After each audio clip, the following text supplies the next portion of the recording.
तो हेलो पिला माने आज आम पढ़ा जोगाजोगमूलक मातृभाषा ओडिया जोटा कि कंपलसरी ओडिया तुम तो फॉर्म फिलअप तो सरी जाइए तुम तो भल से पढ़ा एग्जाम बहुत कम दिन तो पढ़ आज आम पढ़ा भाषण कला कौन साक्षात्कार और भाषण कला ठीक अच्छे तो यहाँ बुझ यहाँ हूँ आम द्वितीय चैप्टर ठीक अच्छे यहाँ बुझ यहाँ एग्जाम से प्रथम कौन जोगाजोगटा सरी जाइए साक्षात्कार अच्छी कौन अच्छी तार इंट्रोटा पढ़ा जोगाजोग प्रक्रिया साक्षात्कार एक कलात्मक कौशल सामाजिक जीवन तथा व्यक्तिगत जीवन में साक्षात्कार एक गुरुत्वपूर्ण प्रक्रिया जहाद्वारा व्यक्तिर व्यक्तित्व विकसित हुए ज्ञान अभिवृद्धि हुए साक्षात्कार विभिन्न उद्देश्य करे साक्षात्कार कौन गोटे उद्देश्य नुहे बहुत गुड़े उद्देश्य करे तो चलो बुझे साक्षात्कार माध्यम सुचिन्हित विचार आलोचना को जनमंगल उद्देश्य प्रयोग कराए अभिज्ञ विशेष मानक साक्षात्कार करी आमर शिक्षा स्वास्थ्य भाषा और साहित्य अर्थनैतिक समस्या राजनैतिक समस्या विज्ञान और प्रजुक्ति विद्या समस्या समाधान करा ठीक अच्छे राजनैतिक समस्या जदि राजनैतिक किसी समस्या देखा जाउथिबो तो कौन आम साक्षात्कार जाइकिना सेठी समाधान करूँ तापर अर्थनैतिक समस्या धर अर्थगत समस्या है आम राष्ट्रपति साथ जोगाजोग करते प्रधानमंत्री प्रतिष्ठावान व्यक्ति विशेषज्ञ साक्षात्कार सबुदिन लिपिबद्ध कर रखा जाए जुक्तिनिष्ठ वक्तव्य मत वक्तव्य भितर वास्तव सत्य घटना निरूपित हुए साक्षात्कार द्वारा ठीक अच्छे साक्षात्कार द्वारा सत्य घटना निरूपित हुए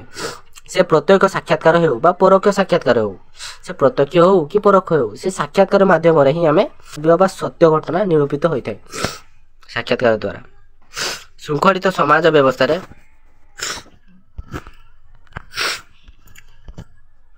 शृंखलित समाज व्यवस्था साक्षात्कार वरिष्ठ प्रेरणा जगाए वास्तवतार एक सफल मार्ग हो साक्षात्कार अतएव साक्षात्कार सामाजिक सांस्कृतिक तथा व्यक्तिगत जोगाजोग क्षेत्र में एक विशेष भूमिका निर्वाह करे साक्षात्कार एक सृजनात्मक क्रिया पारस्परिक साक्षात्कार प्रक्रिया सूक्ष्म चेतनात्मक भाव प्रकाश पाए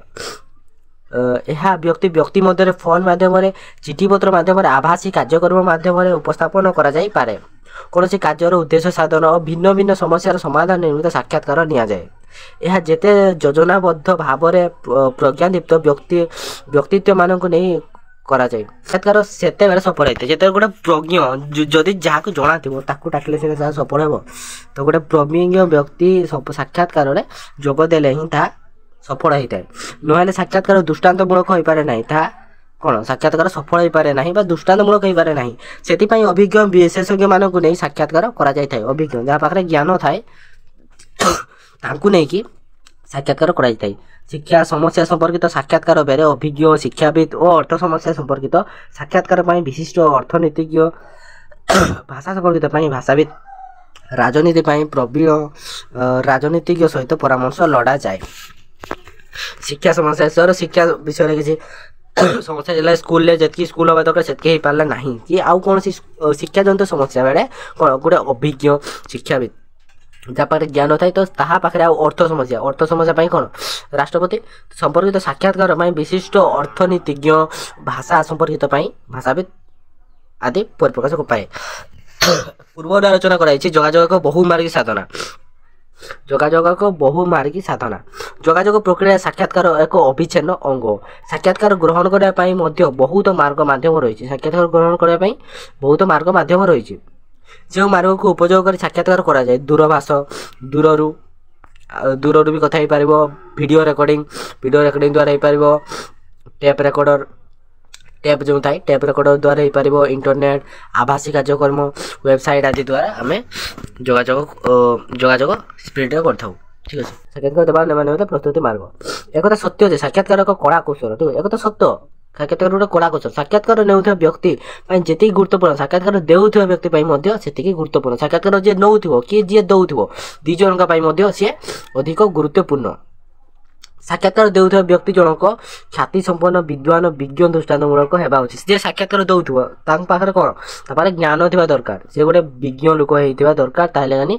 जो साक्षात्कार सफल होता है साक्षात्कार जी दियंती जहाँ साक्षात्कार नि से संपर्क में से केते मात्रा रे अवगत होचंती ता प्रथमे जानिबा उचित साक्षात्कार जी दियंती जहाँ साक्षात्कार दि जाउची से संपर्क में केते मात्रा अवगत होती ता प्रथमे जानिबा उचित जो साक्षात्कार जड़े दे दबा को आसीथिबो ठीक अच्छे तो ती से साक्षात्कार विषय जो टॉपिक रे साक्षात्कार होची तो से टॉपिक रे से केते तार केते इंटरेस्ट अछि ताहा प्रथमे जानिबा आवश्यक से निजे साक्षात्कार विषय वस्तु होता ठीक अच्छे जहाँकर साक्षात्कार नियाଯାଉଛି ତାଙ୍କର ଚିନ୍ତାଧାରା କ'ଣ ତାଙ୍କର विचारधारा କ'ଣ ତାହା ପ୍ରଥମେ ଜାଣିବା ଉଚିତ ସେ କ'ଣ ଚିନ୍ତା କରୁଛି ତାର ବ୍ୟକ୍ତିତ୍ୱ କିଭଳି ସ୍ୱଭାବର ତାହା ପ୍ରଥମେ ଜାଣିବା ଉଚିତ ସାକ୍ଷାତକାର ଦେବା ବ୍ୟକ୍ତିର ଯୋଗ୍ୟତା କୃତିତ୍ୱ ବିଧିବଦ୍ଧ ଧାରଣା ଓ ସମ୍ମାନବୋଧ ରହିବା ଉଚିତ ତାର ଯୋଗ୍ୟତା ଥିବା ଦରକାର କୃତିତ୍ୱ ତାର ବିଧିବଦ୍ଧ ଧାରଣା ଓ ସମ୍ମାନବୋଧ ରହିବା ଉଚିତ ସେଥିପାଇଁ ସାକ୍ଷାତକାର ଗ୍ରହଣ କରିବା ପୂର୍ବରୁ ତାଙ୍କ ସହିତ ଯୋଗାଯୋଗ ରକ୍ଷା କରିବା ଉଚିତ ଠିକ୍ ଅଛି ତାଙ୍କ ସହିତ ଯୋଗାଯୋଗ ରକ୍ଷା କରିବା ଉଚିତ ସାକ୍ଷାତକାର ଯେତେବେଳେ ଦିଆନିଆ ସରିନଥିବ ସେତେ ପର୍ଯ୍ୟନ୍ତ ତୁମେ ସେଇ ପ୍ରବୀଣ ବ୍ୟକ୍ତିଙ୍କ ସହିତ କଥା କହିବା ସହ ଯୋଗାଯୋଗ କରି ସମୟ ନିର୍ଘଣ୍ଟ ସ୍ଥିର କରିବା ତାଙ୍କଠାରୁ କ'ଣ ଆଶା କରାଯାଉଛି ତାହାଙ୍କୁ ପ୍ରଥମେ ସୂଚାଇ ଦେବା ଉଚିତ ମାନେ ତୁମେ କ'ଣ ଆଶା କରୁଛ ତାଙ୍କୁ ପ୍ରଥମେ ସୂଚାଇ ଦେବା ଉଚିତ ସାକ୍ଷାତକାର ନେବା ପାଇଁ ହେଲେ ସାଙ୍ଗରେ ଆନୁଷ୍ଠାନିକ ରେକର୍ଡ ପତ୍ର ଅଡ଼ିଓ ଭିଡ଼ିଓ କ୍ୟାମେରା ଟିପା ଖାତା କଲମ ପ୍ରଭୃତି ସାଙ୍ଗରେ ନିଆଯାଏ ଯେତେବେଳେ ସାକ୍ଷାତକାର ଜଣଙ୍କ ପାଖରୁ ନେଉଥିବ ଇଣ୍ଟରଭ୍ୟୁ ତ ସେଥିରେ କ'ଣ ହୁଏ ନା ଆନୁଷ୍ଠାନିକ ରେକର୍ଡ ପତ୍ର ଆମେ ଅଡ଼ିଓ ଲଗେଇଥାଉ ସାର୍ଟରେ ତାପରେ ଭିଡ଼ିଓ କରିଥାଉ କ୍ୟାମେରା ଟିପା ଖାତା ଯାହା ସେମାନେ କୁହନ୍ତି ଯେଉଁଟା ଉଚିତ ଲାଗେ ସେଇଟା ଆମେ ଖାତାରେ ଲେଖିଥାଉ କଲମ ପ୍ରଭୃତି ସାଙ୍ଗରେ ନିଆଯାଇଥାଏ ସାକ୍ଷାତକାର ନେଇସାରିବା ପରେ ଯାହା ତଥ୍ୟ ସଂଗ୍ରହ କରାଯାଇଥାଏ ତାହା ସହିତ ଆବଶ୍ୟକ ପଡ଼ିଲେ ଭିଡ଼ିଓ ଫଟୋଚିତ୍ର ସଂଯୋଗ କରାଯାଏ ସାକ୍ଷାତକାରର ବିଶ୍ୱାସନୀୟତା କ'ଣ ପ୍ରଦର୍ଶନ କରାଯାଇଥାଏ ବା ବୃଦ୍ଧି କରାଯାଏ ଯେଉଁ କଥାଟି ତୁମକୁ ଭଲ ଲାଗିବ ତାହା ଆମେ କ'ଣ ନୋଟ୍ କରି ନେଇ ଆସିକି ତାହା ବିଶ୍ୱାସନୀୟ ବୃଦ୍ଧି କରାଯାଏ ଆବଶ୍ୟକ ପଡ଼ିଲେ ତାହାକୁ ସମ୍ବାଦ ଆକାରରେ ପ୍ରକାଶ କରାଯାଏ ଆବଶ୍ୟକ ପଡ଼ିଲେ ତାହାକୁ ନ୍ୟୁଜ୍ରେ ମଧ୍ୟ ଦେଖାଯାଇଥାଏ ଯେ ଏଇ କଥାଟା ଯଦି ଭଲ ଲାଗିଲା ତାହା କ'ଣ ମୋଟିଭେସନ୍ ଟାଇପ୍ର ଗୋଟେ ନ୍ୟୁଜ୍ରେ ବି ଛଡ଼ା ଯାଇଥାଏ ସାକ୍ଷାତକାର ସାକ୍ଷାତକାର ଦେଉଥିବା ବ୍ୟକ୍ତି ଆଚରଣରେ ଭଦ୍ର ଓ ନମ୍ର ହେବା ଉଚିତ ସିଏ ଛୋଟିଆ ଟାଇପ୍ର ଯେମିତି ନ ହେଇକି ଆଚରଣ ସେ ଭଦ୍ର ଓ ନମ୍ର ହେବା ଉଚିତ ଅମନୋଯୋଗିତା ବେପାରୁଆ ମନୋଭାବ ବିରକ୍ତି ଭାବ ଅଯୌକ୍ତିକ ବିଶ୍ଳେଷଣ ସାକ୍ଷାତକାରକୁ ବିଶୃଙ୍ଖଳିତ କରେ ଅମନୋଯୋଗ ମାନେ ଯାହାର ମନ ହିଁ ଥିବ ନାହିଁ ଯେଉଁ ସେଇ ସାକ୍ଷାତକାରରେ ତାହା କ'ଣ ହେବ ସଫଳ ହେବ କି ହେବ ନାହିଁ ବେପାରୁଆ ଟିକେ କଥା ନେଇ ସେ ବିଜନେସ୍ ଲଗେଇଥିବ ସିଏ ମାନେ ନିଜର ଫାଇଦା ପାଇଁ ସେ ସବୁବେଳେ ଥିବ ମନୋଭାବ ଠିକ୍ ଅଛି ତାପରେ ବିରକ୍ତି ଭାବ ସେ ବିରକ୍ତି ସମ୍ପନ୍ନ ବ୍ୟକ୍ତି ଥିବ ଟିକେ କଥା ରାଗି ଯାଉଥିବ ଅଯୌକ୍ତିକ ବିଶ୍ଳେଷଣ ସେଥିପାଇଁ ମାନସିକ ସ୍ତରରେ ସଚେତନତାର ଆବଶ୍ୟକ ରହିଛି ଠିକ୍ ଅଛି ମାନସିକ ସ୍ତରରେ ଆମେ ସଚେତନ ହୋଇଯିବାକୁ ପଡ଼ିଥାଏ